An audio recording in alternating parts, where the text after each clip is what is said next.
বাংলাদেশ ব্যাংকের কাছে মার্জারে আপত্তির কথা জানিয়েছে এক্সিম ব্যাংক।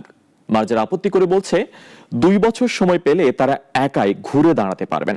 অবশ্য গভর্নর না থাকায় শীঘ্রই ব্যাংকটির সঙ্গে আবারও বৈঠক হবে মার্জার নিয়ে। সাইদ আমানের রিপোর্ট। মার্জার নিয়ে আনুষ্ঠানিক আলোচনা করতে এক্সিম ব্যাংকের পর্ষদ আর ব্যবস্থাপনা কর্তৃপক্ষকে বৈঠকে ডাকে কেন্দ্রীয় ব্যাংক।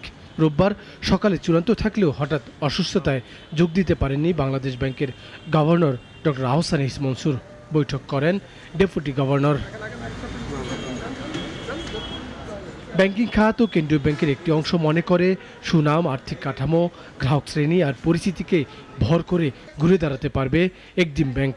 ব্যাংকের চেয়ারম্যান বললেন 2 বছর সময় পেলে সংকট কেটে যাবে তাদের। আমাদের তো বিশাল বড় পার্টি আছে, ক্লায়েন্ট আছে, প্লাস অ্যাজ ওয়েল এজ আমাদের এক্সপোর্ট কিন্তু আমরা মোর দেন 5% অফ টোটাল এক্সপোর্ট করি এক্সিম ব্যাংক। তাইলে আপনি চিন্তা করেন বাংলাদেশে এক্সপোর্টের 5% দেবেন কি বাকি 50টা ব্যাংক তাহলে কত পার্সেন্ট করে? আমরা তো ওই দিক থেকে সবচেয়ে বড় অ্যাডভান্টেজ আমাদের। এক্সপোর্টার যদি আমাদের সাথে থাকে, ইম্পোর্টারও আছে, তাহলে আমাদের প্রবলেম থাকার কথা না। ঘুরে দাঁড়াতে কি পদক্ষেপ নিয়েছেন আপনারা, এমন প্রশ্নে ব্যাংকটি বলছে খেলাপি ঋণ আদায়ে তারা বাড়তি মনোযোগ দিয়েছে।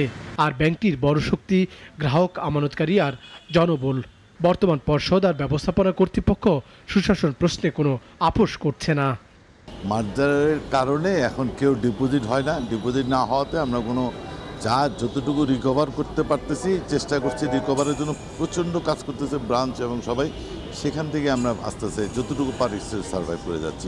আবার অনেকের নামে প্রপার্টি অকশনে চলে গেছে, এইভাবে আমরা আস্তে আস্তে করতেছি। কেন্দ্রীয় ব্যাংকের পক্ষে জানানো হয় পুনরায় গভর্নরের সঙ্গে আনুষ্ঠানিক বৈঠকে ডাকা হবে এক্সিম ব্যাংকে। তবে মার্জারের আলোচনায় থাকা এক্সিম সহ সংশ্লিষ্ট 5 ব্যাংক তীব্র তারল্য সংকটে পড়েছে। আমানতকারীরা প্রতিদিনই তাদের অর্থ তুলে নিতে চাচ্ছেন। কেবল তাই নয়, নতুন আমানত সংগ্রহ করাও কঠিন হয়ে পড়েছে। আমদানির অর্থ এলেও তারল্য সংকটের কারণে পোশাক সহ শিল্প কারখানাগুলোকে তহবিল যোগান দিতে ব্যর্থ হচ্ছে ব্যাংকগুলো। ফলে সংকটে পড়ছে অনেক ব্যবসা প্রতিষ্ঠান। সাইদ আরমান, নাগরিক, ঢাকা।